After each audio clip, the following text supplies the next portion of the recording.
शुक्र है कि परवरदिगार आलम ने दरियापुर वालों को ये सादत अता फरमाई कि वो उर्से हुजूर अशरफुल औलिया मना रहे हैं। हमारे मुहिब्बे मोहतरम मोहम्मद फखरुज़्ज़मा साहब, उनके अहबाब जहांगीर भाई, इनकी पूरी कमेटी ने दावत का सागर महमून हाजिर किया और जिसकी पासदारी करते हुए मैं हाजिर खिदमत हूं। याद रखिएगा, क्योंकि आज उर्से अशरफुल औलिया है, आपकी फिक्र और आपका जहन चाहे जैसा हो, अल्हम्दुलिल्लाह मैं आज बहुत मूड में हूं और जो मूड कभी कभी बनता है वो अभी अभी बन गया। 4 मिसरे हाजिर हैं, समाज फरमाएं।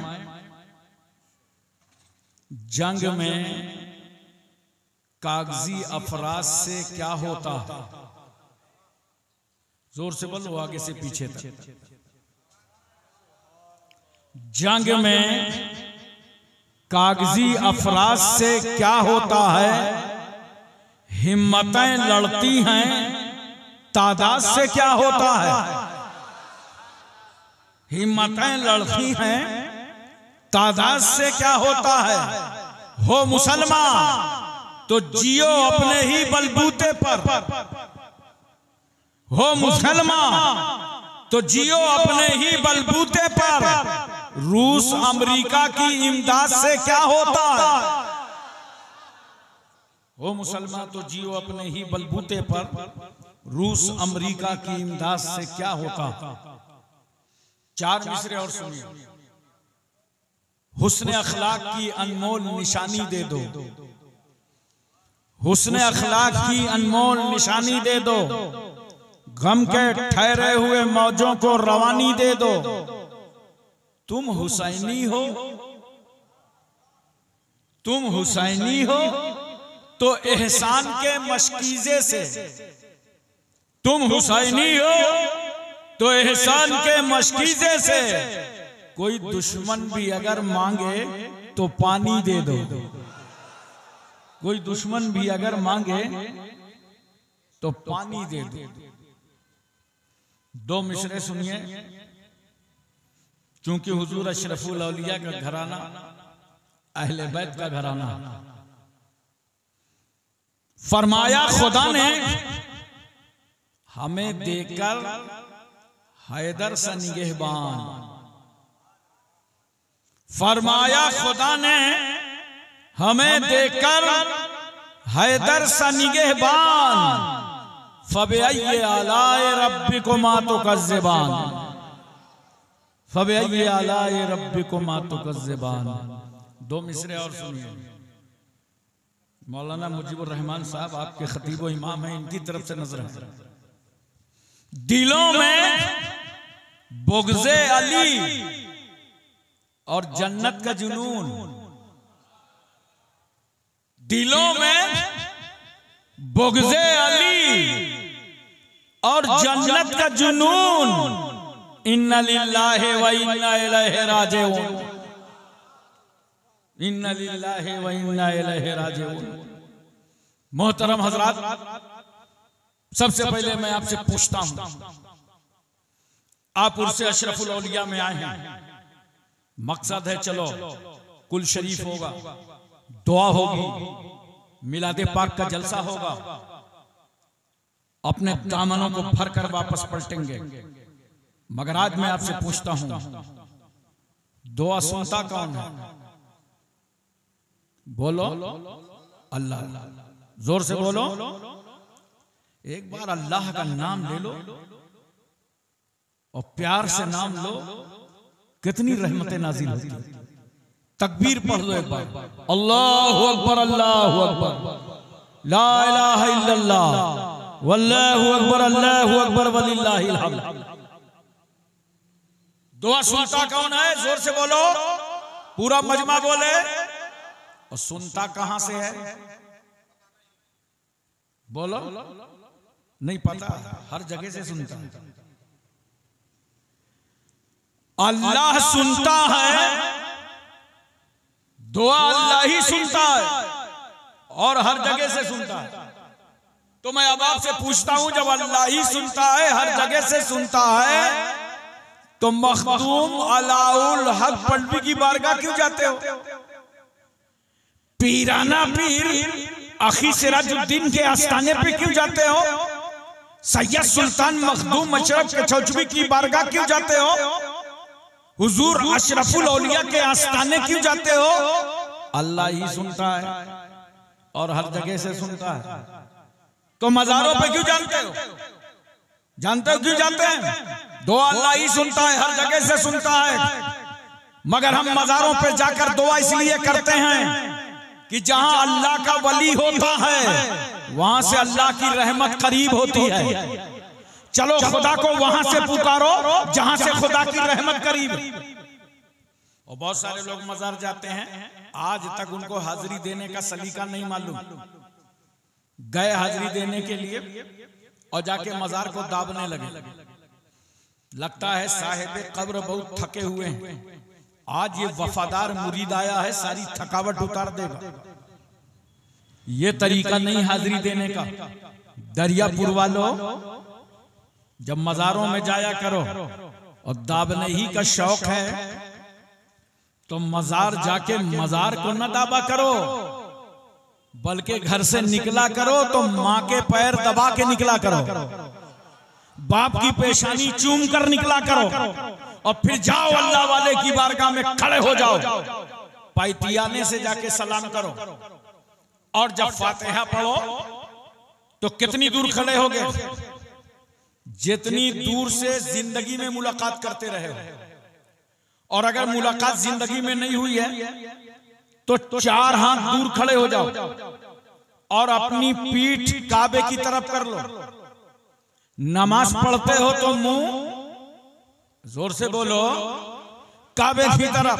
मजार पे फातिहा पढ़ो तो पीठ काबे की तरफ। कहां है वो लोग जो हमें बिदती और कब्र पुज्जा कहते हैं? नादान, हमारा तरीका फातिहा देख। हम इबादत करते हैं तो मुंह काबे की तरफ, फातिहा पढ़ते हैं तो पीठ काबे की तरफ। हमारा अंदाजे फातिहा बता रहा है कि हम वली की इबादत करने नहीं आए, बल्कि अल्लाह वाले की ज़ियारत करने आए हैं। नमाज और है, नियाज और है। मोहतरम सामईन किराम, एक बात और बताओ मुझसे, मैं मोहब्बत से आपसे पूछना चाहता हूं, बोलो पूरी तवज्जो है ना? आज उससे अशरफुल औलिया में आए हो, मज़ारात जाते हो, इज्तिमात में जाते हो, जलसों में जाते हो। ये शबे कदर है, ये शबे बारात है, ये जुमा है, ये ईदैन है। बड़े बड़े इज्तिमात में जाकर के दुआएं करते हो, आरस में जाते हो। मगर कुछ नाशुक्रे खुदा के बंदे ऐसे हैं जो ये कहते हैं हम क्या बताएं, हर बार तो कचौचा शरीफ जाते हैं, अजमेर शरीफ जाते हैं, लेकिन हमारी तो दुआ ही नहीं कबूल हो रही। अब बस सच्ची बात बोला करो, ये मत बोलो कि दुआ कबूल नहीं हो रही। बोलना है तो ये बोलो हमारी डिमांड पूरी नहीं हो रही। जो डिमांड रखा था ना, प्लाट मिल जाए, मकान बन जाए, औलाद हो जाए, शादी हो जाए, कारोबार चल जाए, डिमांड पूरी नहीं हो रही। ये मत कहना कि दुआ कबूल नहीं हुई। क्यों? जो तुम्हारी जुबानों से दुआ के जुमले निकलते हैं, अल्लाह को अकमुल हकीमीन रब्बुल अरबाब काज़िउल हाजात मौला किबरिया बड़ा कबीर समी खबीर। खुदा को कहते हो ना, ऐ अल्लाह तू हाकिम है, हम माकूम, तू नासिर है, हम मंसूर, तू रहीम है, हम मरहूम, तू कादिर है, हम मकदूर, तू मसजूद है, हम साजिद, तू माबूद है, हम आबिद। ऐ अल्लाह, तेरी मर्जी के बगैर एक जर्रा भी हरकत नहीं कर सकता, तेरी मशीयत के खिलाफ कुछ नहीं हो सकता। सब हर चीज पर तू कादिर है। इन अल्लाह अला कुल्ली शैइन कदीर, हर चाहे पर तू कादिर है। लिल्लाहि मुल्कु समावाति वल अर्द, जमीन और आसमान की बादशाहत तेरे लिए है। जो दुआ में अल्लाह को याद करते हो ना, डिमांड पूरी हो या ना हो, मगर ये जो दुआ के जुमले निकले हैं, ये जो आमीन कहा है, अल्लाह ताला इस दुआ के सदके में तुम्हारे साथ होने वाले हादसे को टाल देगा। लेकिन इंसान बहुत जरी है, वो कह सकता है मेरे साथ कोई हादसा भी नहीं था, जबकि इल्म यकीनी अल्लाह को है। मगर मैं तस्लीम किए लेता हूं कि डिमांड भी पूरी नहीं हुई, हादसा भी नहीं टला, तो दुआ का तीसरा फायदा सुनो। मैदान हश्र में अल्लाह तबारक व तआला तुम्हारी इस दुआ को तुम्हारे नामे आमाल में जखीरा कर देगा, नेकियों का जखीरा बढ़ जाएगा। तो उस वक्त बंदा कहेगा, मोमिन कहेगा, काश हमारी और दुआएं कबूल ना होती और आज सबका सिला मैदान हश्र में मिल गया होता। इसलिए ये उर्स मनाए जाते हैं, ये दुआओं की महफिल की जाती है। हुजूर अशरफुल औलिया रहमतुल्लाह ताला अलैह तो अपनी पाकीज़ा जिंदगी में दुआ भी फरमाते थे और पूरी कौम से तौबा भी करा देते थे। तकरीबन 71 साला जिंदगी जो एक सूरज के झौशा मुकद्दसा से तुलू हुआ था और 71 साल के बाद उसी जमीन पर डूब गया। चल चल के अशरफुल औलिया ने दीन फैलाया, सुन्नियत की तबलीग की, सैकड़ों मदारिस कायम किए, दर्जनों मस्जिदों को बनवाया, मुनाज़िरे किए, दीनी पैगाम मुस्तफा, मोहब्बत मुस्तफा, इसके मुस्तफा लेकर हिंद, पाक, भूटान, नेपाल हर सरहद में पहुंचाते रहे और यही पैगाम देते रहे कि ऐ लोगों, सैयद मुस्तफा अशरफ को जीने में वो मजा नहीं आता जो मदीने वाले के नाम पर मर जाने में आता।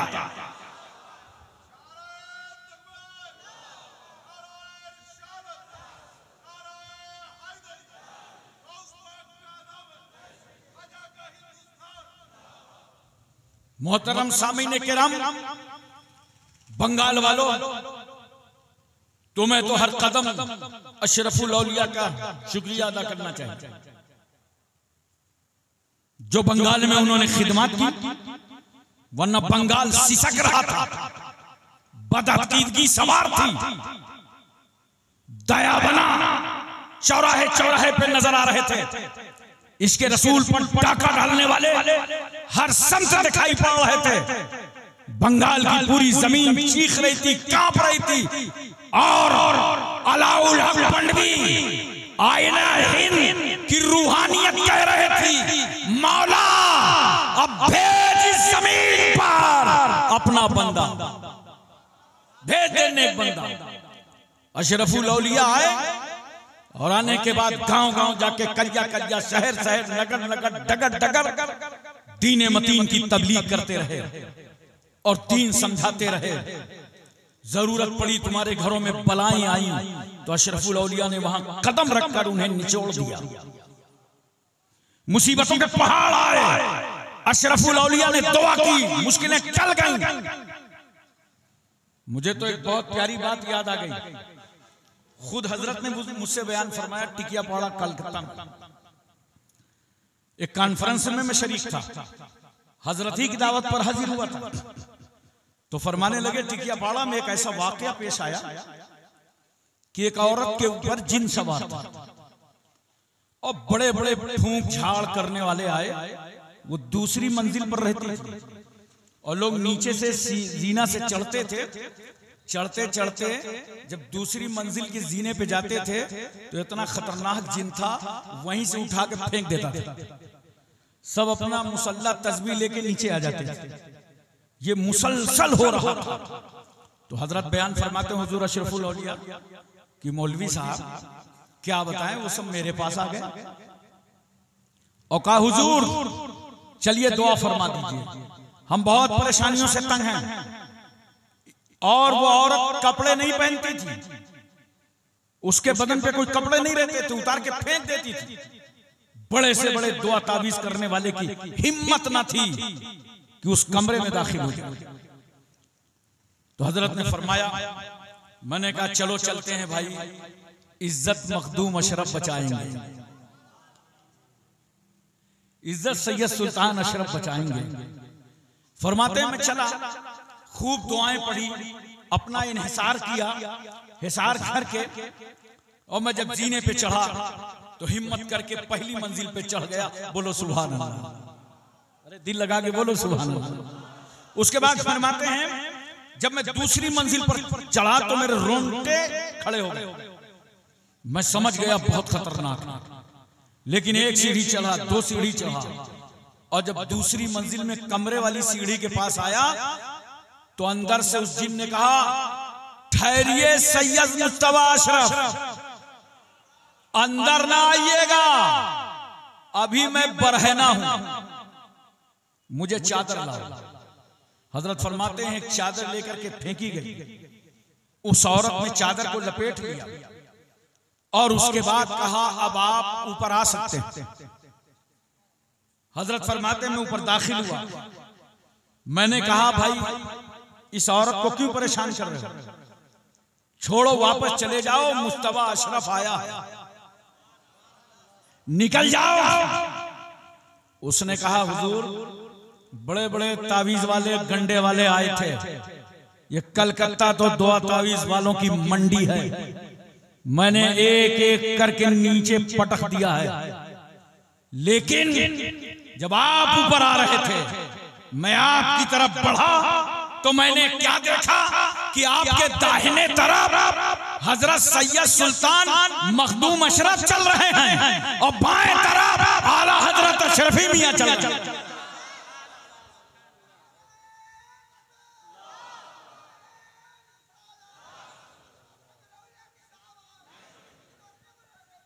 नहीं छोड़ेंगे यार, नहीं छोड़ेंगे। तो उसने कहा, मैं वहीं पर रुक गया, कहा ये जो बुजुर्ग आ रहे हैं आने दो, आज इनके सदके में मखदूम अशरफ की जियारत हो रही है, आला हजरत अशरफी मियां की जियारत हो रही है, मैं कचौचा का निकाला हुआ हूं, आज आपके सदके में मखदूम कचौचा की जियारत हो गई है, अब आप जो कहेंगे वो हो। हजरत ने फरमाया इसे छोड़ो, वापस चले। हुजूर अशरफुल औलिया फरमाते हैं उसी वक्त वो औरत बेहतर। बोलो मोहब्बत से सुभान अल्लाह। मोहतरम सामीन किराम, तवज्जो करने का मकाम है। एक बात और याद आ रही है मुझे, बड़ी प्यारी बात याद आ रही, बोलो मोहब्बत से सुभान अल्लाह। तो मैं अर्ज करता हूं सब अशरफुल औलिया के दीवाने हो, उनकी मोहब्बत में आए हो, उनका उर्स मनाने के लिए आए हो, उनकी याद मनाने के लिए आए हो। तवज्जो कीजिए, जब आला हजरत अशरफी मियां रहमतुल्लाह ताला अलैह, ये दादा हुजूर हैं, हुजूर अशरफुल औलिया, जब उनके विसाल का वक्त करीब आया और अय्यामे अलालत में थे, कमजोरी नकाहत बहुत बढ़ गई, पूरा खानदान हुजूर अशरफी मियां की खिदमत में लगा हुआ था, बड़े बूढ़े बुजुर्ग सब खिदमत में। जब ऐसे हालात होते हैं घर के तो बच्चे भी खिदमत में आ जाते हैं, तो हुजूर अशरफुल औलिया भी आ गया। कम उम्री का जमाना था। थोड़ी देर के बाद आला हजरत अशरफी मियां फरमाते हैं सब लोग बाहर निकल जाएं। सब लोग रूम खाली कर देते हैं, बाहर चले जाते हैं। कुछ बच्चे हम लोग रह गए थे, तो हजरत ने फरमाया बच्चों तुम भी बाहर चले जाओ। तो सारे बच्चे बाहर चले गए, मगर हुजूर अशरफुल औलिया नहीं गए। हजरत ने फरमाया अशरफी मियां रहमतुल्लाह अलैह ने, मुस्तफा अशरफ तुम भी बाहर जाओ। कहा नहीं मैं तो दादा जान के पास रहूंगा। आपने कहा नहीं मैं तो दादा जान के पास रहूंगा, मैं नहीं जाऊंगा। तो हजरत फरमाया चले जाओ। कहा नहीं मैं दादा का दामन नहीं छोड़ूंगा, मैं दादा के पास रहूंगा। तो फरमाया अच्छा सुनो नहीं जाओगे? कहा नहीं जाएंगे। तो कहा मेरी चारपाई है, इस चारपाई के नीचे चले जाओ। अरे जोर से बोलो सुभान अल्लाह। अब अशरफी मियां रहमतुल्लाह अलैह चारपाई पे लेते हैं, चारपाई के नीचे हुजूर अशरफुल औलिया, कम उम्री का जमाना। उसके बाद क्या होता है, थोड़ा वक्त गुजरा, मतलब ये वो ऐसा वक्त था आला हजरत अशरफी मियां पर कि इतनी नकाहत और कमजोरी थी कि आप खड़े नहीं हो पा रहे। तो हुजूर अशरफुल औलिया फरमाते हैं थोड़ा वक्त हुआ कि कुछ मुकद्दस हस्तियां आ गईं। अरे जोर से बोलो सुभान अल्लाह। कुछ मुकद्दस हस्तियां आ गईं और जैसे ही वो मुबारक हस्तियां आई तो मेरे दादा जान अपनी चारपाई से खड़े हो गए, उनकी ताज़ीम किया और अरबी में कुछ बात होती रही, अरबी में कुछ बात होती रही। थोड़ी देर के बाद वो तशरीफ ले गए। तो मैंने पूछा, मैंने कहा बाबा जान ये बताइए आपको तो इतनी कमजोरी थी, उठ बैठ नहीं पाते थे, और जब ये मुबारक हस्तियां आई तो आप खड़े होकर ताजीम कर रहे थे।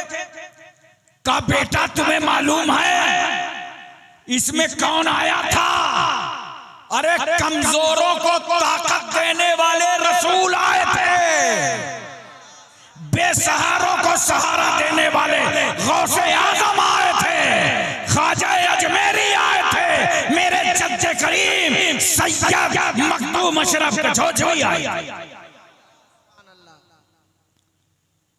तो आला हज़रत अशरफी ने फरमाया, सुनो सैयद मुज्तबा अशरफ, ऐसा है ये किसी को बताना मत, तवज्जो कीजिए, किसी को बताना मत। ये तो हुक्म फरमाया ही, आगे देखो क्या फरमाया। फरमाया अगर किसी को अपनी जुबान से बता दोगे तो तुम गूंगे हो जाओगे। अल्लाह अकबर कबीरा। या इतनी सख्ती से रोका कि बताना मत। अब कौन चाहेगा कि बता के मैं गूंगा हो जाऊं? का बताना मत वरना गूंगे हो जाओ। कौन रोकेगा? आजकल के पीर साथ में एजेंट रखते हैं, बोलो जबरदस्ती वो करामतें गढ़ा करते हैं। ट्रेन छूट जाए तो करामत और ट्रेन मिल जाए तो करामत। लेकिन हजरत आला हजरत अशरफी मियां को देखो अपनी करामत किस तरह छुपा रहे हैं। बताना मत किसी को जब तक मैं जिंदा हूं, मेरी जिंदगी में किसी को मत बताना। हजरत के विसाल के बाद जब हुजूर अशरफुल औलिया ने ये वाकया बताया तो पूरा खानदान रो रहा था और हजरत अशरफी मियां की अजमतों के तराने गा रहा था। और हुजूर अशरफुल औलिया जब इस वाकये को बयान किया करते थे तो अक्सर बेशतर मुरीदीन में रो रो के बयान किया करते थे।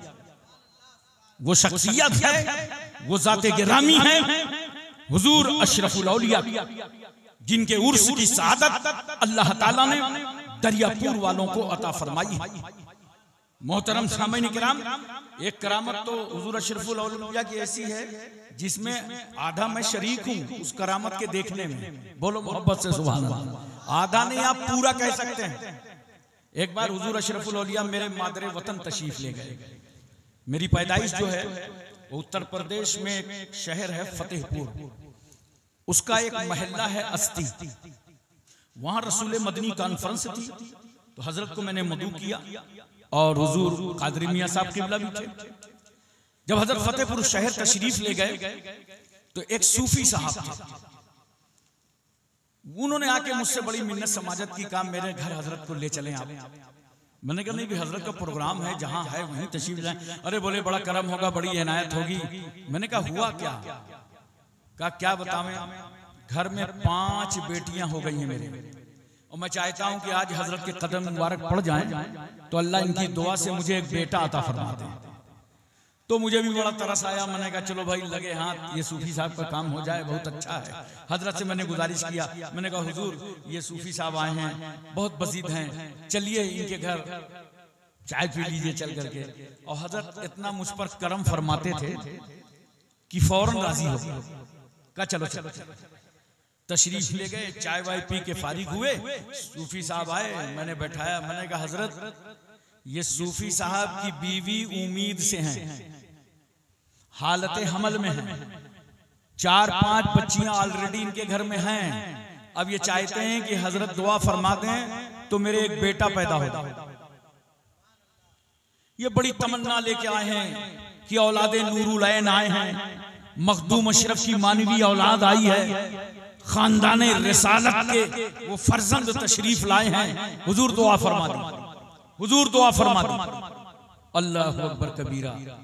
तो हजरत ने दुआ फरमा दी, जाओ मियाँ मैं अल्लाह से दुआ करता हूँ, अब पैदा होने वाला तुम्हारे घर में बेटा पैदा होगा।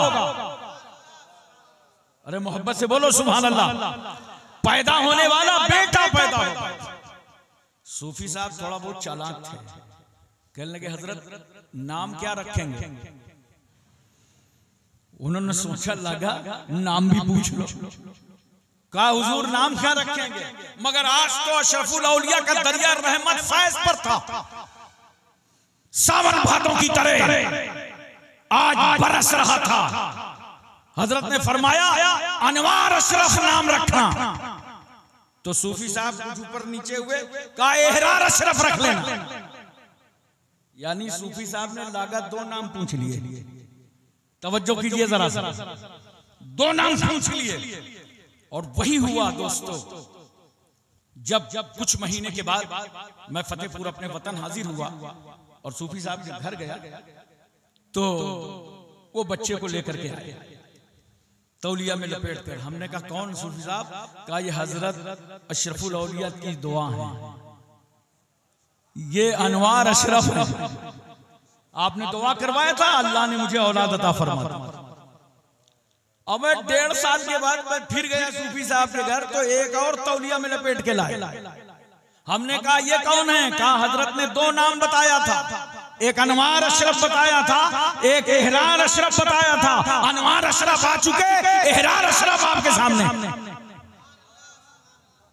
ये दुआ थी हुजूर अशरफुल औलिया, ये अंदाज था उनका, वो खशियत इलाही थी उनके अंदर कि अल्लाह ताला उनकी दुआ को कबूल फरमा लेता था।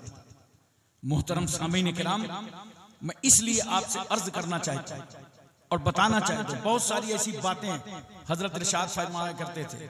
आज मैंने जहांगीर भाई को बताया, इनके घर में दस्तरखान लगा, खाना खाने जा रहा था, कहा सिलिपची लाओ, हाथ धोला। मैंने कहा सुनिए हुजूर अशरफुल औलिया फरमाते थे, अरे भाई हाथ धो के खाना खाया करो, कभी भूखे नहीं रहोगे। यानी सुन्नत के मुताबिक। अब किस तरह उन्होंने सुन्नतों को जिंदा किया। किसी को डबल अंगूठी पहने देखा, का एक उतार दो। 4.5 मासा से कम की चांदी की एक अंगूठी, एक नक की जायज है। सोना पहने देखा, का इसे उतार दो। नाम लोग बिगाड़ते हैं ना, कोई रहमान कहता है, कोई गफ्फार कहता है। आप फरमाते थे नहीं, रहमान अल्लाह की शान है, गफ्फार अल्लाह की शान है। अब्दुल रहमान बोलो, अब्दुल गफ्फार बोलो। कदम कदम पर जिस जाते के रामी ने मुरीदों को तालीम और तरबियत दिया हो और सुन्नत रसूल पर चलने का तरीका सिखाया हो, मैं आज आपको समझाऊंगा। ये हमारी तुम्हारी निस्बतें हैं औलिया किराम से, बुजुर्गाने दीन से। आज अपनी निस्बत को और पुख्ता करके जाओ। देखो कुरान कहता है वत्तखिज़ू मिन मकाम इब्राहीम मुसल्ला, मकाम इब्राहीम को मुसल्ला बनाओ, मकाम इब्राहीम पर नमाज पढ़ो। ये मकाम इब्राहीम है क्या? एक पत्थर है जिस पर इब्राहीम अलैहिस्सलाम ने खड़े होकर के काबे की तामीर की। जैसे हम लोग इंडिया में दीवार ऊंची हो जाती है तो चहली लगा लेते हैं। जब काबे की दीवार ऊंची हो गई तो इब्राहीम अलैहिस्सलाम ने एक पत्थर रख लिया और उसी पे खड़े हो गए। अब अल्लाह की रहमत मुस्कुरा रही है, इब्राहीम दीवार तो ऊंची होगी मगर तुम्हें पत्थर बदलने की जरूरत ना पड़ेगी, ये पत्थर भी नीचे से बढ़ता चला जाएगा। काबा तामीर हो गया, काबा कंप्लीट। इब्राहीम पैगंबर ने दुआ के लिए हाथ उठा दिए, रब्बना तकब्बल मिन्ना इन्नका अंतस समीउल अलीम। ऐ अल्लाह हम बाप बेटों की जानिब से इस तामीर काबा को कबूल फरमा। याद रखो मुसलमानों, जब कोई नेकियां किया करो, अच्छे काम किया करो, मदरसा बनवाओ, मस्जिद बनवाओ, खानका बनाओ, तो रियाकारी और दिखावा न किया करो, बल्कि नेक काम करने के बाद तन्हाइयों में जाया करो और खुदा की बारगाह में आंसू बहाकर रोया करो, ऐ अल्लाह नेक काम करना हमारा काम था और इसे कबूल फरमा लेना तेरा काम है। इब्राहीम अलैहिस्सलाम खड़े हो गए जबले अबू कुबैस पर, ये शहर मक्का का वो ऊंचा पहाड़ जिस पर अल्लाह के रसूल सल्लल्लाहु अलैहि वसल्लम ने खड़े होकर के चांद के 2 टुकड़े फरमाए थे। इसी पहाड़ी पर इब्राहिम पैगंबर खड़े हैं और आवाज देते हैं, ए परस्ताना ने खुदा, ए अल्लाह को एक मानने वालों, चलो चलो काबा तैयार हो चुका है। अब जिन लोगों ने, जिन रूहों ने सुना, अल्लाह ने उनके मुकद्दर ही में हज्जे बैतुल्लाह लिख दिया। यही वजह है कि जब एक हाजी 8 जिलहिज्जा को मक्के में एहराम पहन लेता है। जरा कानून देखो इस्लाम का, इस्लाम की तरह मसावात लाओ। अमीर गरीब, गोरे काले, बादशाह फकीर, रियाया, सब बराबर। हुक्म है लोगों, तुम जिस मुल्क के सदर जमहूरिया हो, वजीर आजम हो, बादशाह हो, अपने अपने वतन का लिबास उतार करके अपने कमरों में रख दो और आज अपने आप को 2-2 चादरों में लपेट लो। तुम्हारा खुदा तुम्हें उस लिबास में देखेगा जिस लिबास में उसका प्यारा महबूब आया। और चादरें लपेट करके चारों तरफ तलबिया की कसरत जारी हो जाती है और लोग पढ़ते हैं, लब्बैक अल्लाहुम्मा लब्बैक, लब्बैक ला शरीक लक लब्बैक, इन्नल हम्दा वन नेमता लक वल मुल्क ला शरीक लक। पूरा शहर मक्का गूंज रहा, पूरा शहर मक्का गूंज रहा। जानते हो इब्राहिम अलैहिस्सलाम के सवाल का ये जवाब है। उन्होंने कहा था चलो खुदा का घर तैयार हो गया तवाफ के लिए। अब हाजी पहुंच के कहते हैं, लब्बैक अल्लाहुम्मा लब्बैक, आय अल्लाह तेरे खलील ने बुलाया था, हम सब हाजिर हो गए। तो ये पत्थर है जिस पर इब्राहिम अलैहिस्सलाम ने खड़े होकर के काबे की तामीर की। पत्थरों की तकदीर देखना है तो शहर मक्का चलो, वहां एक पत्थर वो है जिसे रसूलुल्लाह ने चूमा है, और एक पत्थर वो है जिसके बारे में सरकार फरमाते हैं, मैं उस पत्थर को पहचानता हूं जो मेरी पैदाइश से पहले मुझ पर सलाम पढ़ा करता था। अब बताओ मुसलमानों, सलाम पढ़ने वाले पत्थर को रसूल पहचानते हैं तो सलाम पढ़ने वाले सुन्नियों को कितना पहचानेंगे। सरकार ने एक पत्थर को चूमा है। अच्छा देखो, रसूल ने पत्थर को भी चूमा जिसका नाम हजरे अस्वद है, और रसूल ने फातिमा के बेटे हुसैन को भी चूमा। और कुछ भाइयों को कंफ्यूजन हो गया, वो चूमना को पूजना समझ, वो चूमना को पूजना समझ गए, जबकि दिन भर अपने बच्चों को चूमते हैं और उसके बाद कहां कहां चूमते हैं बताऊंगा, नहीं समझ जाओ। अबे अगर चूमना पूजना होता तो मेरे रसूल ने हजरे अस्वद को चूमा ही ना होता। नबी ने हजरे अस्वद को भी चूमा और नबी ने फातिमा के बेटे हुसैन को भी चूमा। यहीं से तो हम सुन्नियों को अकीदा मिल गया कि अगर हजरे अस्वद की तरह हजर मिले तो चूम लो और हुसैन की तरह बशर मिले तो चूम लो। अब आप तवज्जो कीजिए, कुरान क्या कहता है, वत्तखिज़ू मिन मकाम इब्राहीम मुसल्ला, मकाम इब्राहिम को मुसल्ला बनाओ। ए मेरे बंदो, तवाफ से फारिग हो गए हो, वाजिबुत तवाफ आकर मकाम इब्राहिम के सामने पढ़ो। हमने कहा अल्लाह पत्थर के सामने नमाज, काबे के होते हुए, मिज़ाब रहमत की मौजूदगी में, हतीम काबा के होते हुए, मस्जिद हराम के रहते हुए पत्थर के सामने नमाज। खुदा की रहमत मुस्कुरा पड़ी। मेरे बंदो, पत्थर ना देखो, इस पत्थर पर मेरे नबी का नक्शे कदम देखो। इस पत्थर से मेरे नबी का पैर छू गया, इसलिए इस जगह नमाज पढ़ो ताकि खुदा की इबादत भी होती रहे और मेरे नबी की यादगार भी बरकरार रहे। नोट करो मुसलमानों, नेक बंदों की यादगारों को कायम रखना सुन्नते किबरिया। देखो अल्लाह ताला इब्राहिम अलैहिस्सलाम की यादगार को कायम कर रहा। आज कुछ लोग यादगारों के पीछे पड़ गए। मिलादुन नबी का जुलूस नहीं निकलना चाहिए। एक साहब मुझसे कहने लगे उर्स नहीं होना चाहिए। मैंने कहा क्यों? कहा औरतें जाती हैं। तो मैंने कहा शादी नहीं होना चाहिए। बोला क्यों? मैंने कहा औरतें जाती। अगर यही फार्मूला इंडिया में नाफिज किया गया तब तो भारत के सियासी नेताओं को अलग से एक जमात बनाना पड़ेगा, ऑल इंडिया रड़ुआ समाज। अबे शादी भी होगी, उर्स भी होगा, मगर दोनों शरीयत के मुताबिक होंगे। बोलो मोहब्बत से सुभान अल्लाह। दोनों शरीयत के मुताबिक होंगे। जरा गौर से देखना, बात बिल्कुल समझ में आ जाएगी। ये देख रहे हो ना? बोलो, समझ रहे? इसे क्या कहते हैं बताना मत, मगर इसका कितना ख्याल रहता है, कटने न पाए। बच्चे जवान हो गए, कटवाने न पाए। और यहां से निकलता क्या है बताना मत, माहौल मत खराब करना। गंदगी निकलती है ना, कोई मुश्कंबर तो नहीं निकलता, गंदगी निकलती। तो उसके लिए अपना अपना जुगाड़ है, निकले पहुंच लो। यही तो करोगे कि नाक ही काट डालोगे। अरे बोलो, नाक ही नहीं काटोगे ना, जो गंदगी निकले उसे पहुंचो। इसी तरह याद रखो, उर्स हो या शादी, जो शरीयत के खिलाफ रस्में हैं, उन रस्मों को मिटाया जाएगा। उर्स कल भी हो रहा था, आज भी हो रहा है और कयामत तक होता रहेगा। उर्स की बरकत ही है, मजार की बरकत है। सबसे पहले शख्स को मैंने जब हिंदुस्तान में कलमा पढ़ाकर मुसलमान किया तो मजार ही की बरकत थी। हजरत मखदूम शाह आला रहमतुल्लाह ताला अलैह जाजमऊ शरीफ कानपुर में एक साहिब कब्र 763वां इस साल सालाना उर्स हुआ। और अल्हम्दुलिल्लाह कुल की तकरीब में ये फकीर दुआ करता है, तकरीबन 5 लाख का मजमा होता है।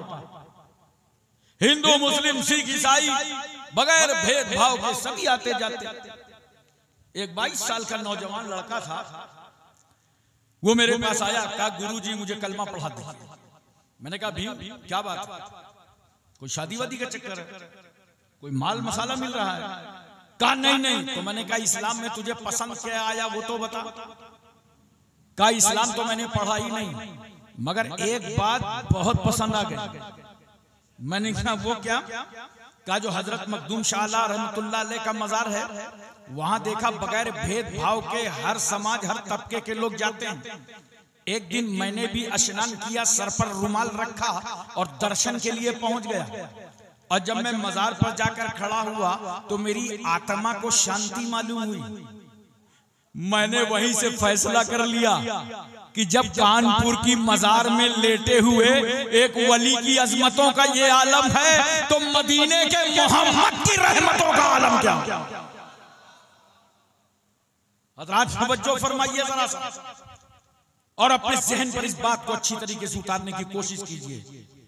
ये जो आरास होते हैं मनाइए ही नहीं, और अपने बुजुर्गों की तालीम लोगों तक जिंदा रखिए, उनकी तालीम को पहुंचाएं, उनके पैगाम को पहुंचाएं। अब एक बात मुझको बताइए आप हज़रात, पानी पीते हो ना? जरा हुआ करो थोड़ा सा, बोलो। नींद तो नहीं आ रही? नहीं बता देना जरा सा, नींद आए। पानी पीते हो ना? वादी का, नदी का, चश्मे का, इलाके का, कुएं का, हैंडपाइप का, नगर पालिका की टंकी का पीते हो ना? खड़े होके कि बैठ के? अबे जलसे में तो झूठ न बोलो। आज से तय कर लो हुजूर अशरफुल औलिया के जलसे से कि इंशाअल्लाह जब पानी पिएंगे तो बैठ के पिएंगे। बोलो मोहब्बत से सुभान अल्लाह। देखो थोड़ा दिमाग लगाया करो, बड़े बड़े काम हो जाएंगे। अगर आज अशरफुल औलिया के उर्स में एक आदमी ने अपनी जिंदगी सुन्नत के मुताबिक कर दी तो अशरफुल औलिया का फैजान पा गया वो फैजान। और मैं कह रहा हूं थोड़ा दिमाग लगाओ, काम पूरा चल जाएगा। देखो जूता चप्पल पहनते हो ना, जरा थोड़ा हुआ बोलो, पहनते हो ना? जब पहना करो तो दाहिना पैर पहले डाल दिया करो, और जब उतारा करो तो बायां पहले निकाला करो। देखो काम भी चल गया, सुन्नत रसूल भी अदा हो गया। पैजामा पहनते हो ना, इतना खामोश हो लगता है सब नागालैंडी हो। अरे पैजामा पहनते हो ना, जब पैजामा पहनो तो बैठ जाओ। देखो काम भी चल गया, सुन्नत रसूल भी अदा हो गई। खाना खाते हो ना, दस्तरखान लगा लो, नमक से शुरू करो, नमक पे खत्म करो। 70,000 बीमारियों का इलाज है। और जब दस्तरखान में हाथ धुलाओ तो जो सबसे कम उम्र हो पहले उसके हाथ धुलाओ।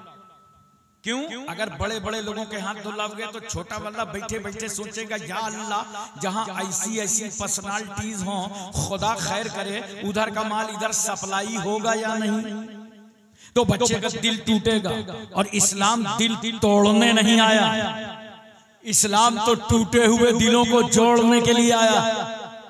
पहले कम उम्र के हाथ धुलाओ और जब खाने से फारिग हो जाओ तो जो सबसे बुजुर्ग हो उसके हाथ धुलाओ, ताकि उसकी अजमत का परचम भी लहराता नजर आए। और प्लेट साफ कर। बहुत सारे लोग जानते हो दस्तरखान साफ कर देते हैं, प्लेट नहीं साफ करते। ये प्लेट साफ करोगे ना तो प्लेट अल्लाह की बारगाह में तुम्हारे लिए दुआए मगफिरत करेगी।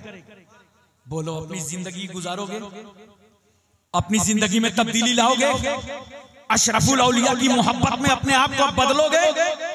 बदलो, उनका उर्स हो रहा है, बदलो, अशरफुल औलिया के नाम का जलसा हो रहा है। लाओ तब्दीली अपने आप में।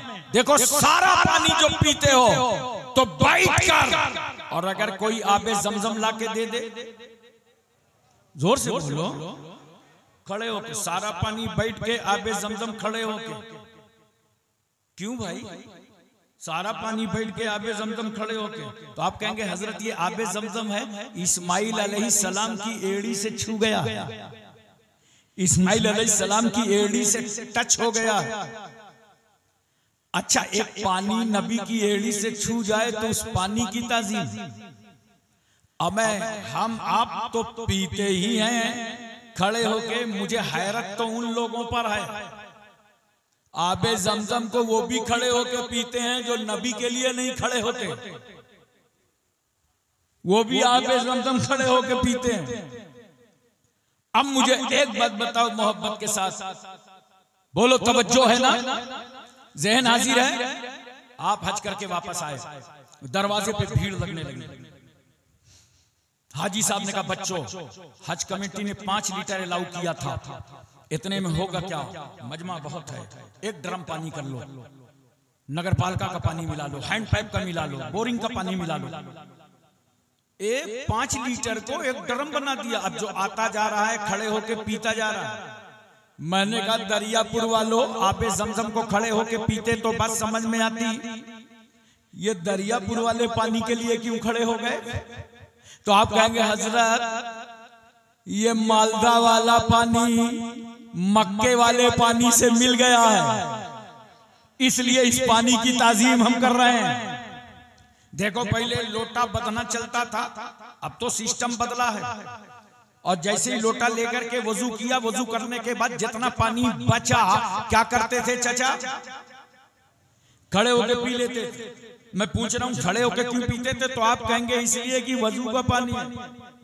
मगर फिर मैं आपसे पूछता हूं, वजू का नहीं है, वजू वाला तो बह गया।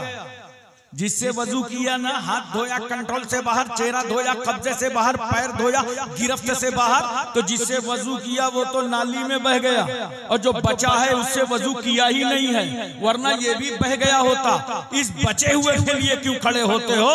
तो आप कहेंगे ये बचा हुआ पानी वजू वाले पानी से छू गया, इसलिए इस पानी की ताजीम करते हैं। सुनो मुसलमानों, एक पानी आबे जमजम से मिल जाए, एक पानी वजू के पानी से छू जाए तो हम उस पानी की ताजीम करते हैं। अरे इसीलिए हम ताजीम करते हैं हुजूर अशरफुल औलिया की, कि अशरफुल औलिया का सीना इसके रसूल का मदीना हो गया है। सुभान अल्लाह, सुभान अल्लाह। नारे तकबीर, नारे तकबीर, नारे रिसालत, नारे रिसालत। उर्से अशरफुल औलिया, उर्से अशरफुल औलिया। नारे तकबीर, नारे रिसालत। एक बात और सुनिए मोहब्बत से, हम और आप जिस पानी से वजू करते हैं ना, ये 2 गंदगियों को धुल देता है। एक आज़ाए वजू पर जो गंदगी होती है उसकी धुलाई, और जो आपने गुनाहे सगीरा किए उसकी धुलाई।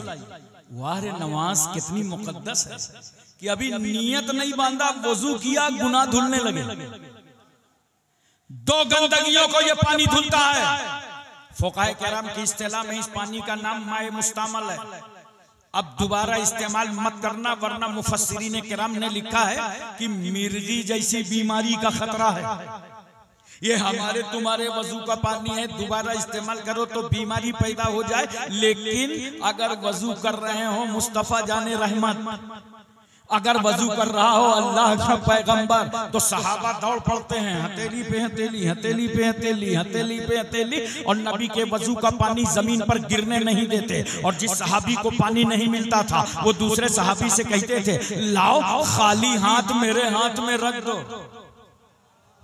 जाहिर सी बात है सहाबी ने कहा होगा कुछ हाथ में है नहीं, तो सहाबी ने यही तो जवाब दिया होगा, हमें मालूम है पानी नहीं है, मगर इस हथेली से नबी के वजू का पानी छू गया है, खाली हाथ हाथ पे रख दो। अब मैं एक बात आपसे पूछना चाहता हूं, मोहब्बत से बताओ कहां है वो लोग जो बात बात पे कहते हैं ये लिखा कहां, ये लिखा कहां? उर्से अशरफुल औलिया मनाओ, कल कहेंगे लिखा कहां। अच्छा पूछते पढ़े लिखे लोगों से नहीं है, अनपढ़ से, जाहिल से। बेचारा चाय वाला चाय बना रहा है, उसके पास पहुंच गए, काबे कलुआ ये फातिहा लिखा कहां? पान वाला पान लगे लपेट रहा है, लगा रहा है कट्ठा चूना बराबर, और जा गए उसके पास, कहे अबे बफाती ये सलाम लिखा कहां है? उसका मूड खराब हो गया, अब तक तो बराबर लगा रहा था, अब चू नहीं चूना, चू नहीं चूना, चू नहीं चूना।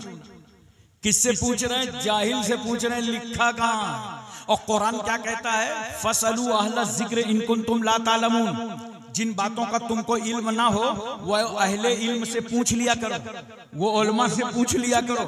इन्होंने पलटी मार दी, कहा अल्लाह तूने कहा था अहले इल्म से पूछो, हम जाहिलों से पूछेंगे ये लिखा कहां है, ये लिखा कहां है? पूछने वालों बड़ी हिम्मत है पूछने की, ये लिखा कहां है? तो मेरा रसूल वजू कर रहा है और सहाबा नबी के वजू का पानी जमीन पर गिरने नहीं दे रहे। हदीस शरीफ का मफहूम है, ऐसा दौड़ रहे थे सहाबा, लगता था आपस में झगड़ा हो जाएगा, पानी जमीन पर गिरने नहीं दे रहे। चल हिम्मत है तो पूछ सहाबा से ये लिखा कहां है? जुर्रत पूछ सहाबा से ये लिखा कहां है कि जब नबी वजू करें तो नबी के वजू का पानी जमीन पर गिरने न देना। अरे बताइए लिखा कहां है? पूछ है हिम्मत? तुम्हारे हिम्मत नहीं है, तुम नहीं पूछ सकते, मगर हम अहले सुन्नत हैं, अहले मोहब्बत हैं, अहले निस्बत हैं। हम खाकसारी इंकिसारी के साथ सहाबा के दरबार हाजिर हुए, हमने कहा इज्जत माफ सहाबा, रिफत माफ सहाबा, तकद्दुस माफ सहाबा, इस्मत माफ सहाबा, आपके कदमों पर हमारे माँ बाप कुर्बान। ये तो बताइए अल्लाह का रसूल जब वजू कर रहा था और वजू का पानी गिर रहा था तो आपने जमीन पर गिरने नहीं दिया, ये लिखा कहां है? ये लिखा कहां है? तो सहाबा का अमल बोलेगा। अरे नादान, ये हमारे इश्क की किताब में लिखा है, इश्क की किताब में लिखा है कि हम अदाए आशिकाना दिखाते जाएं और मुस्तफा खामोश होकर उसे साबित फरमाते चले जाएं। सुनो, इश्क वो चीज है, इश्क वो मरहला है जहां शरीयत के मुताबिक हर तरीके का इश्क करो। कोई कहे दलील क्या है? कहना दलील यही है कि शरीयत के मुताबिक है। ये सहाबा का इश्क था, नबी के वजू का पानी जमीन पर गिरने नहीं दे रहे, तबर्रुक बना रहे हैं। नबी के वजू का पानी शिफा, और हमारे तुम्हारे वजू का पानी अगर लग जाए दोबारा तो बीमारी का खतरा। अब पता चला ना कि उम्मती के वजू का पानी नबी के वजू के पानी के बराबर नहीं है। अरे बोलो ना, अब जब हमारा तुम्हारा वजू का पानी नबी के वजू के पानी के बराबर नहीं है तो कोई उम्मती कैसे नबी के बराबर हो सकता? कोई उम्मती कैसे रसूल के बराबर हो सकता है? आजकल देखो हर एड़े टेढ़े अहिले बहिले को मैं रसूल की तरह, मैं नबी की तरह। अबे ये बात अपनी बीवी से कह के देख, इतने मारेगी कि गिनेगी भी नहीं। लूला लंगड़ा होके मेरी तरह बन रहा है। जो बात तुम्हारी बीवी न बर्दाश्त कर सके वो नबी की शान में बोलते हो, वो रसूल की शान में बोलते हो। अच्छा, पहले की औरतें अपने शौहरों की बहुत फर्माबरदार होती, बताओ भाई, बोलो। अरे ये तो शादीशुदा वाले ही बता सकते हैं। बहुत फर्माबरदार होती थी, मगर अब ये पोस्ट ट्रांसफर हो गई। अब शौहर खुद ही फर्माबरदारी करने लगा। लेकिन आज भी अगर कोई कनीज़े फातिमा हो, शौहर की खिदमत करने लगे तो दाहिने तरफ कपड़े धुलेगी तो बाएं तरफ मुंह करेगी, इतनी बदबू। ये हमारे तुम्हारे कपड़ों का हाल है कि तुम्हारी बीवी न बर्दाश्त कर सके, मगर शान देखो मुस्तफा जाने रहमत की कि नबी के जिस्म पाक का पसीना अगर दुल्हन को मिल जाए तो दुल्हन कहती है अब खुशबू की जरूरत नहीं है, अब तो पसीने रसूल मिल गया।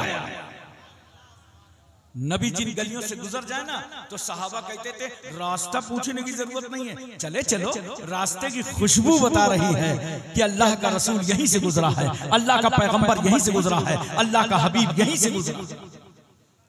हजरात एक बात बताओ, एक लोटा पानी में अगर किसी का वजू हो जाए तो दूसरा लोटा फजूल पानी बहाने की इजाजत नहीं है। पूरी तवज्जो है ना। माहिरीन कहते हैं पहली जो जंगें हुई हैं तेल के नाम पे हुई है। अब दुनिया में पीने की पानी की कमी हो रही है, कहीं ऐसा ना हो कि आइंदा जंग पानी के नाम हो जाए। पूरी दुनिया पानी बचा रही है। हमारे भारत का जल निगम कह रहा है बूंद बूंद पानी की हिफाजत करो, पानी को महफूज रखो। आप समझ रहे हैं सिर्फ ये गवर्नमेंट का काम है? अरे इस पानी की हिफाजत के लिए 1400 साल पहले कुरान ने तुमसे खिताब किया था, इन्नल मुबज्जिरीना कानू इख्वान शयातीन, बेशक जो लोग फजूल खर्ची करते हैं वो शैतान के भाई। याद रखना मुसलमानों, तुम्हारी जिम्मेदारी है एक बूंद फजूल पानी बहने न पावे। बोलो, एक कतरा फजूल पानी बहाने की इजाजत नहीं है। तो एक लोटा पानी में वजू हो जाए तो एक कतरा फजूल पानी बहाने की इजाजत नहीं है। समझा दो अमेरिका को, बता दो बर्तानिया को, इसराइल के गुंडों के दिलों दिमाग में उतार दो, भारत की जमहूरियत के माथे पर जबर का टीका लगाने वालों को समझा दो, जो इस्लाम एक कतरा फजूल पानी बहाने की इजाजत ना दे, वो इस्लाम किसी का खून बहाने की क्या इजाजत दे। इस्लाम रहमतों का मजहब है, इस्लाम बरकतों का मजहब है, इस्लाम इंसानियत का मजहब है, इस्लाम मानवता का मजहब है, इस्लाम बशरियत का मजहब है, इस्लाम इखलास का मजहब है, इस्लाम अखलाक का मजहब है, इस्लाम भाईचारा का मजहब है, इस्लाम मसावात का मजहब है, इस्लाम अहिंसा का मजहब है। एक बात और मुझे मोहब्बत के साथ बताओ, बोलो, पूरी तवज्जो है ना। पूरे मजमे में कितने हाजी हैं? कोई हज करके आया है क्या? आया हो तो हाथ उठा के बताओ। माशाअल्लाह ये हाजी साहब 1 2 3 हाजियों का परसेंटेज कम है, लगता है कंजूसों का इलाका है। अब मैं हज फर्ज है तो जल्दी जल्दी करके आओ। और जवान बच्चों में तुमसे गुजारिश करता हूं, अगर तुम कमा रहे हो, घर की बागडोर संभाल लिया है, तो अपने माँ बाप को हज कराओ।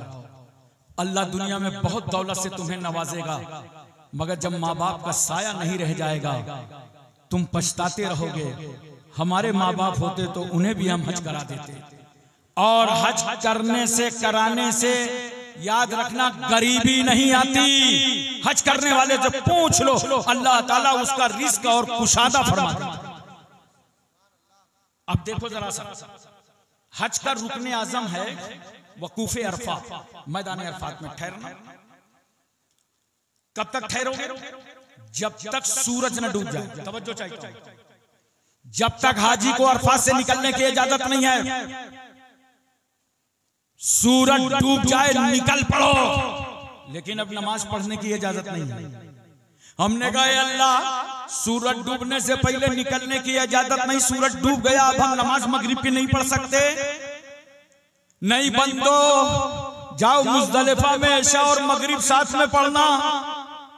हमने कहा मस्जिद नबी, मस्जिद कुबा में, मस्जिद जुमा में, मस्जिद किबलतैन में, मस्जिद अबू ज़र गफारी में, मस्जिद बिलाल में, मस्जिद अबू बकर में, मस्जिद उमर में, मस्जिद उस्मान में, मस्जिद अली में, जहां जहां सूरज डूब गया वहां वहां मगरिब की नमाज हो रही है। हमें सूरज डूबने से पहले निकलने की इजाजत नहीं, सूरज डूब गया मगरिब पढ़ने की इजाजत नहीं। खुदा की रहमत मुस्कुरा पड़ी, मेरे बंदो तुम मैदान अरफात में मगरिब कैसे पढ़ोगे जब मेरे महबूब ने नहीं पढ़ा?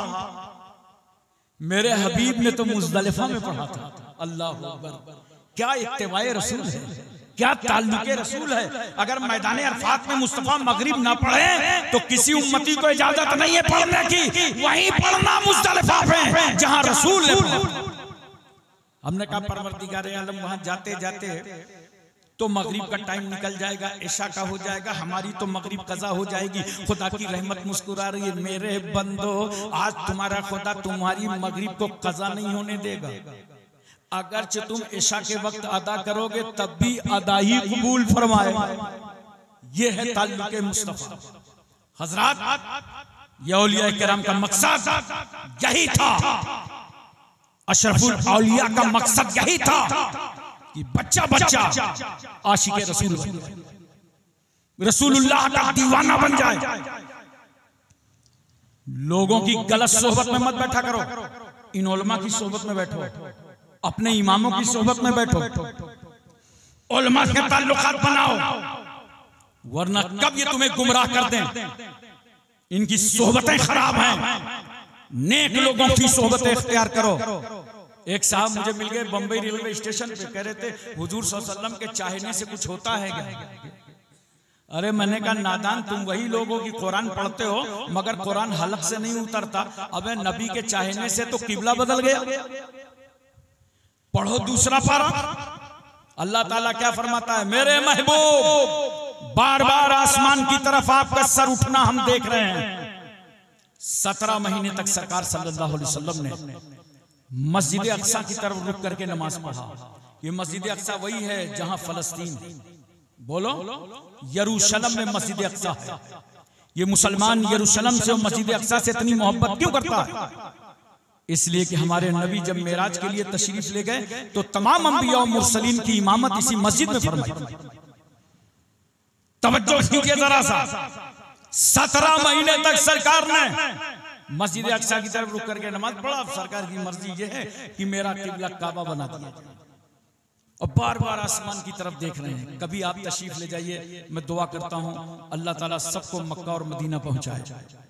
तो मदीने शरीफ में जब मस्जिद किबलतैन जाएंगे, 2 किबलों वाली मस्जिद, मैं तो वहां पहुंचा तो एक मुसल्ले का रुख काबे की तरफ है और एक मुसल्ले का रुख पुश्त पर बना है जो मस्जिद अक्सा की तरफ है। इसी तरफ सरकार खड़े थे और नबी की मर्जी क्या थी कि मेरा किबला काबा बना था। अल्लाह ने फरमाया महबूब बार बार आसमान की तरफ आपका सर उठना हम देख रहे हैं। फवल्ले वजहका शत्रल मस्जिदिल हराम, तो अपना चेहरा आप मस्जिद हराम की तरफ कर लीजिए। सरकार ने हालत नमाज में अपना रुख काबे की तरफ कर लिया। बोलो मोहब्बत से सुभान अल्लाह।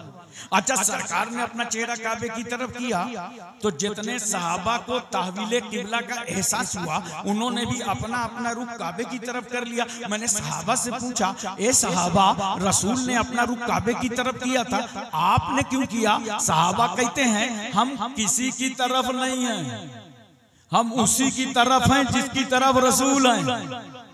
जब तक रसूल मस्जिद अक्सा की तरफ थे हम सब मस्जिद अक्सा की तरफ, और जब नबी काबे की तरफ आए तो हम सब काबे की तरफ। मैंने कहा काबा सब तो तेरी तरफ, सब तेरी तरफ। बोलो ये हमारे उलमा जब नमाज पढ़ते हैं तो रुख, आप जब नमाज पढ़ो तो रुख, दरियापुर वाले नमाज पढ़ें तो रुख, पीराना पीर वाले नमाज पढ़ें तो रुख, पंडवा शरीफ वाले मालदा वाले नमाज पढ़ें तो रुख, यूपी एमपी तमिलनाडु कर्नाटक हिमाचल हरियाणा पंजाब कश्मीर उत्तराखंड छत्तीसगढ़ सौराष्ट्र गुजरात महाराष्ट्र रुख। अरे जोर से बोलो ना। एशिया मलेशिया इंडोनेशिया सऊदीया Libya Cambodia Korea Mongolia Maldives Bhutan Singapore Burma Barauni Vietnam Hispania Romania Bulgaria Czechoslovakia Yugoslavia Tanzania England Highland Thailand New Zealand आगलैंड नागालैंड गोरखालैंड नमाज पढ़े तो रुख। अरे बोलो ना।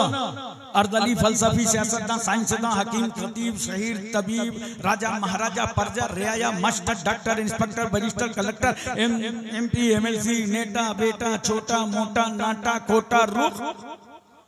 कोई नमाज पढ़े तो रुख काबे की तरफ। हमने काबा से पूछा, काबा सब तो तेरी तरफ, ये बता तू किसकी तरफ? काबे ने कहा, हम तो रहमतुल लिल आलमीन की तरफ, हमको मुस्तफा जाने रहमत की तरफ। मैंने कहा, काबा सब तेरी तरफ, तू रसूल की तरफ। कहा हाँ, मेरी तरफ था ही कौन? सब तो मस्जिद अक्सा की तरफ लगे थे। मेरी तरफ लाने वाला यही रसूल है, मेरी तरफ लाने वाला यही पैगंबर है। और जब रसूल मेरी तरफ आ गए तो मैं रसूल की तरफ। इसीलिए तो आला हजरत फाजिले बरेलवी फरमाते हैं, हाजियो आओ, हाजियो आओ, शहनशाह का रौजा देखो। काबा तो देख चुके, काबे का काबा देखो। काबा तो देख चुके, काबे का काबा देखो। दोस्तों, नबी की इत्तिबा में आओ और नबी की मोहब्बत में आओ। मैं एक बात सिर्फ आखिरी आपसे अर्ज कर दूं, ताकि हुजूर अशरफुल औलिया का फैजान आपको मिल जाए। कपड़े पहनो, लिबास पहनो शरीयत के मुताबिक। आजकल हमारा नौजवान क्या कर रहा है? जींस पहन रहा है, वो भी फटी हुई। हमें बुजुर्गों ने तुम्हारे हाथों में कैंची नहीं दिए, सुई और धागा दिया है। फटे हुए कपड़े पहन रहे हो। मैं मुंबई में भिंडी बाजार से आ रहा था, कुरला, एक बच्चा मिला रास्ते में, बोला हजरत मुझे बैठा लीजिए। मैंने कहा बैठ जा। पूछा कहाँ गए थे? बोला शॉपिंग करने गया था, ईद आ गई ना। तो ऐसा होता है, बच्चों से जब ईद के कपड़ों के बारे में पूछो बहुत खुश होते हैं, और कहीं उनके कपड़े देखने लगे तो खुश होंगे। इसलिए वो माँ बाप पे जल्दी से दबाव डालते हैं, कपड़े लाइए, कपड़े लाइए, कपड़े लाइए। उन्हें बड़ी खुशी होती है। और बच्चों की दिलजोई किया करो, बोलो मोहब्बत से सुभान अल्लाह। हुजूर महबूबे इलाही रहमतुल्लाह अलैह लिखते हैं कि मुझको एक खत मिला जिसमें लिखा था कि हत्तल इम्कान लोगों के दिलों को राहत पहुंचाओ। इससे कीमती कोई चीज बाजार में नहीं है कि लोगों को राहत पहुंचाओ, दुख न पहुंचाया जाए।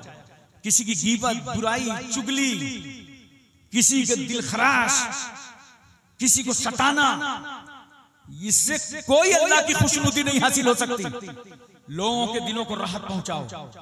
तो मैंने सोचा इस बच्चे से बात करें तो इसे राहत होगी। तो मैंने कहा भाई कपड़े लाओ देखें। तो कपड़े उसने जींस पैंट बढ़ाई तो सामने फटी थी। अबे मैंने कहा तू तो ठग गया। बोला क्या हुआ? अरे मैंने कहा ये तो पैंट फटी हुई।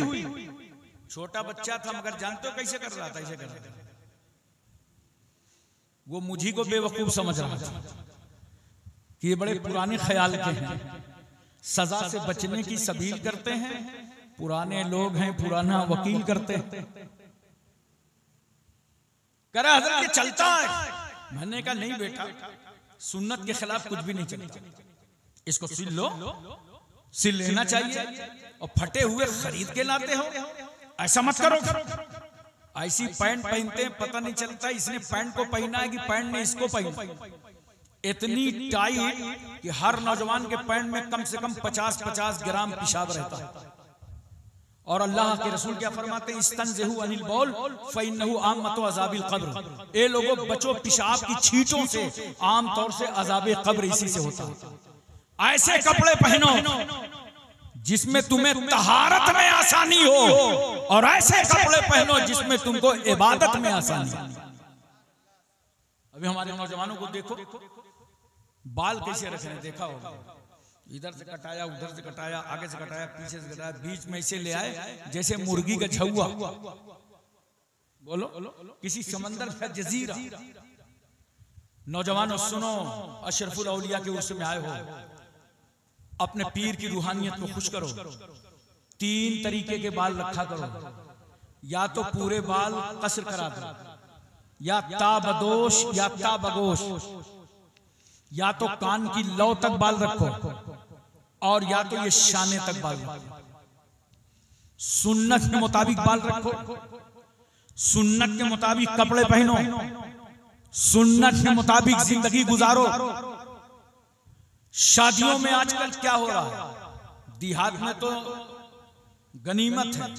शहरों में लोग खड़े खड़े खाना खा रहे हैं, खड़े खड़े खा रहे।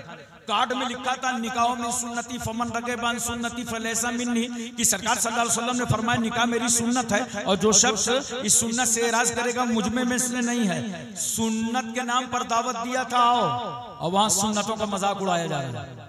बोलो, सुन्नतों का मजाक उड़ाया जा रहा है। सुन्नत के मुताबिक खाना खाओ, सुन्नत के मुताबिक चप्पल पहनो, सुन्नत के मुताबिक पैजामा पहनो, सुन्नत के मुताबिक कपड़े पहनो। थोड़ा दिमाग लगाओ तो पूरी जिंदगी तुम्हारी सुन्नत के मुताबिक गुजर जाए। ये क्यों फटे कपड़े पहन रहे हो, क्यों ऐसे बाल रख रहे हो? इसलिए कि मुंबई में किसी को देख लिया होगा। याद रखो, बंबई के अदाकारों को अपना आइडियल मत बनाओ। उनको आइडियल वो लोग बनाएं जिनका कोई आइडियल ना हो। हमारे आइडियल तो हुजूर अशरफुल औलिया हैं। बोलो। इसलिए दोस्तों और बुजुर्गों, मैं तुमसे गुजारिश करूंगा कि अपना वक्त मत बर्बाद करो, बल्कि जितना वक्त तुम्हारा गुजरे सुन्नत के मुताबिक गुजरे, तरीक़े मुस्तफा पे गुजरे। इसी में दुनिया भी कामयाब है और आखिरत भी कामयाब है। वाखिर दावाना अनिल हम्दुलिल्लाहि रब्बिल आलमीन।